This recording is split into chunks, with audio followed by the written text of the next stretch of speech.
কাল দুপুরে ডে টাইমে যে সর্বোচ্চ তাপমাত্রা হয় সেটা হয়েছিল 30.6, মানে প্রায় 31 ডিগ্রি।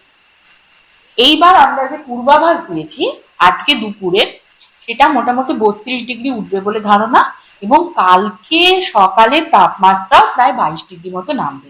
তার মানে যদি আপনি কম্পেয়ার করেন ডিপারচারটা, তাহলে দেখবেন আজকে ছিল 21, কালকে আমরা আশা করছি সেটা বেড়ে 22 দাঁড়াবে। এই যে টেম্পারেচারটা বাড়ছে, কিন্তু তাহলেও দেখবেন কাল সকালে, আজকে সকালে 21 ছিল, গতকাল সকালে টেম্পারেচারটা আরো কম ছিল। তো এই আজকে প্রায় 3 ডিগ্রি টেম্পারেচার বেড়েছে, গতকাল সম্ভবত 18 দশমিক কিছু ছিল। তো এই যে টেম্পারেচার, হ্যাঁ 2.8 ডিগ্রি বেড়েছে টেম্পারেচার গত 24 ঘন্টায় মিনিমাম তাপমাত্রা। তো এই যে টেম্পারেচারটা হঠাৎ করে কমে গিয়েছিল এবং বাড়তে শুরু করেছে, এইটা তার মানে কি এবার টেম্পারেচারটা কিন্তু এখনো যদি দেখেন সেটা কিন্তু নর্মালের থেকে কিন্তু নেগেটিভ ডিপারচারেই আছে। মানে এতটাই টেম্পারেচার হঠাৎ করে গত সপ্তাহে কমে গেছিল, যেটা আমি আগের দিনও ডিসকাস করেছিলাম। পুরো মানে ভারতের মূল ভূখণ্ডেই, পুরো ভারত জুড়েই এই ঘটনাটা ঘটেছিল। তো সেখানে এখনো দেখা যাচ্ছে ভারতের বিভিন্ন জায়গাতে, বেশিরভাগ জায়গাতেই এখনো এই টেম্পারেচারটা মিনিমাম এবং ম্যাক্সিমাম দুটোই কিন্তু নর্মাল টেম্পারেচারের থেকে কম আছে।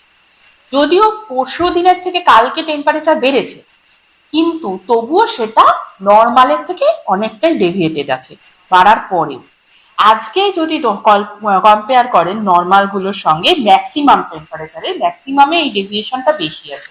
আজকে যদি দেখেন ম্যাক্সিমামের ক্ষেত্রে ইয়েতে, বিশেষ করে দক্ষিণবঙ্গে, উত্তরবঙ্গের তফাৎটা অতটা নয়, দক্ষিণবঙ্গে কলকাতাতে ম্যাক্সিমাম টেম্পারেচার প্রায় 2 ডিগ্রি কম আছে, নর্মাল থাকার কথা 33, যার জায়গায় হয়েছে প্রায় 31 গতকাল।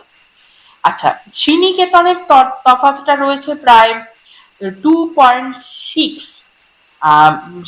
বহরমপুরে প্রায় 6 ডিগ্রি, 5.5, কোনটাইতে 5.4।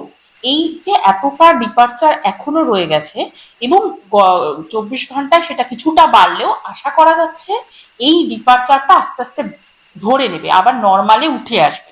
তো তার জন্যই আমরা যে প্রেডিকশনটা দিয়ে রেখেছি সেটা হচ্ছে আগামী 5 দিনে গ্র্যাজুয়ালি মিনিমাম এবং ম্যাক্সিমাম টেম্পারেচারটা 2 থেকে 4 ডিগ্রি বৃদ্ধি পাবে।